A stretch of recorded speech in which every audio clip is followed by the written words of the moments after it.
And I decided that I didn't want to deal with FCC and editing and all of that. So I just stopped doing the radio, and now I just do straight. I wanted to do a podcast. Everybody told me to do a podcast, but I was like, what do I call it? Just another fucking podcast? Yeah, That's right. My husband hates that word, podcast. So I'm not gonna. No, but the truth is, chat time. I do want to actually do a podcast. So I was doing a lot of Instagram Live. So yeah. So the podcast kind of keeps me sane during the pandemic, gives me a voice. So I thought, I'm going to keep doing it, even though I'm not on the radio anymore. It's okay. Yeah. Whatever you could do that makes you happy. And normally we do stupid news stories and, like instigating trouble on the internet, instigating on Facebook. I've been there, done that. I was just kicked off of Facebook for 7 days. Yeah, I'm always in jail. No, but I need a pardon soon because I'm going to get 30 next. I know what's going to happen. You're going to get 30. You're going to get a hard 30, I'll tell you. And I have to really behave, Victoria, because my Facebook is also the business. I can't get that business kicked off. And you know how much money I give that fucking Mark Zuckerberg in advertising? He's got the nerve to kick me off saying the word dyke. I'm a dyke. I'm talking about myself, you bastard. I promoted my comedy on that page on Facebook too. It was a stupid comedy page on Facebook, Hawaii LOL. It said, "What do you have a lot of?" I said, "If I tell you, I have to kill you."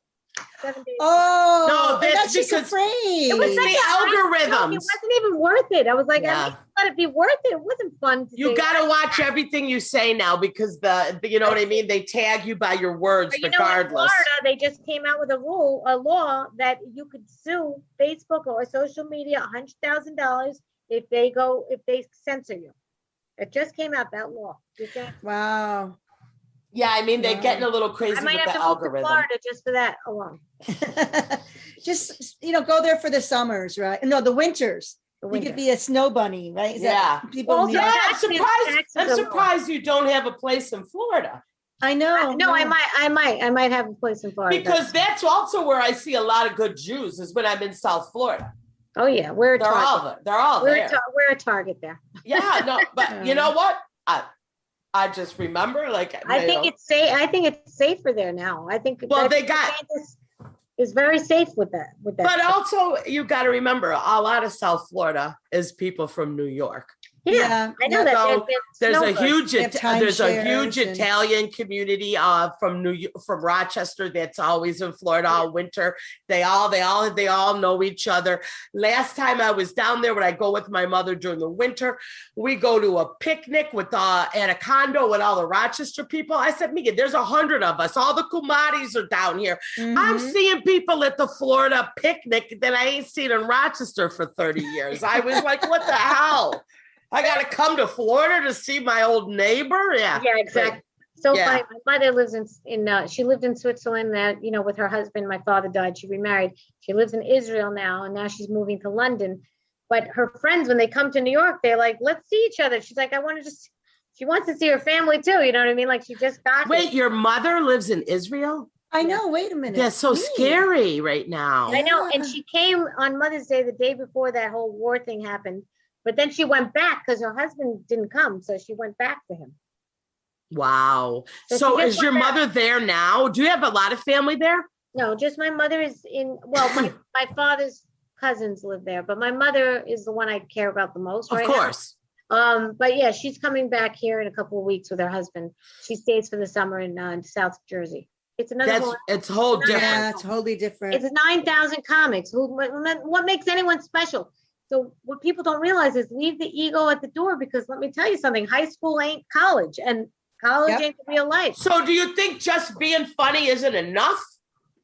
No, everyone's replaceable. Every single goddamn comic. You know why I know that? Because if a comic dies tonight, we're still going to fucking laugh tomorrow.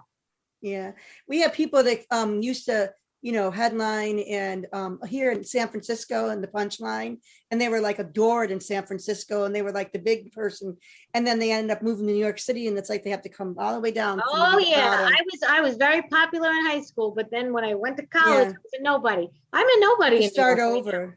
I'm a zero in New York right now. I'm not. I mean, so how so going to open mics is not where anyone's going to say, Jesus, she's funny. I want to put her on my show. No. Only if you're at an open mic where there's an actual crowd or there's an actual producer that says, you know what, I'll take that because I don't have to pay them as much as a celebrity. Okay.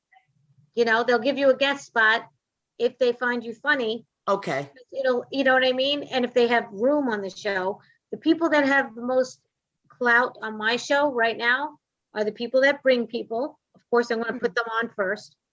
And the celebrities that have a credit, those people are getting on my show first. If I have room for a guest spot, or if someone doesn't show up and you're hanging around, I'll put you up. But that's, okay. That's how producers think. That's how we all want asses and seats first. And if you could bring, that means you're already replenishing. But what if you're not funny? Oh, you're funny, Cindy. Oh, no, I won't put someone who's not funny on. No, but all right. I'm like, okay, Victoria, I'm going to bring you 25 people, but I'm going to go up there and eat shit for 7 minutes. But I guess it doesn't matter. No, I won't do that. Some people will. Yeah, you've got taste. 25 people, someone's gonna say you could. I don't care if you go up there and don't say one word. Which, by the way, Ellen DeGeneres did once. Her first stand-up ever. She ate a burger and she didn't say a word. And it went over very, very well. I knew that woman was going to be a star the second I heard her.